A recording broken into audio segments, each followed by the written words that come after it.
tupikka kirib qolgan ayolga ko'pchilik sabr qil, yaxshi bo'lib ketar deydi-da. Misol uchun ko'p ayol o'zini xo'jayinini yaxshi ko'rmaydi, erini sevmaydi, majbur yashaydi, nimagadir asoslanib farzandigami yoki qaytib kelib qolgan qiz degan nomni olmasligi uchunmi yoki otasini uyiga sig'maganligi uchunmi erini uyida majbur yashaydi-da, unga yana kamiga dabavka nima deydi? Sabr qilaver deydi.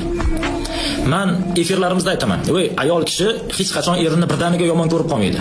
Ayol kishi ketishi uchun yillar ketadi. U ozginadan qo'shilib boradi. Kunlar, oylar, yillar davomida sabr qilib oxiri finishga yetib keladi. Endi unga sabr qil desangiz-chi, nima bo'ladi aytaymi? Yo u o'zini tashlaydi 4-etaj, 5-etajdan, yo o'zini osadi yoki yoqadi. Ayol kishi ajrashyaptimi, hayotini tugatyaptimi, demak u finishga kelib bo'ldi. Endi unga sabr qil deyish yaramaydi. Sabr qilib kimga aytadi? O'rtadagi odamga aytadi. Yashaymikan, yashamaymikan deyotgan odamga aytadi. Sabr qilib harakat qilib ko'r, o'xshab ketdi deydi. Agar harakat qilib ko'radi, o'xshamasa keyin qaytadi u ham. Endi sabr qil deb oxirgi kelgan odamga aytmang, u o'zini o'ldirib yuboradi. Erkak kishi bittada yomon ko'rsa ajrashadi, qutuladi.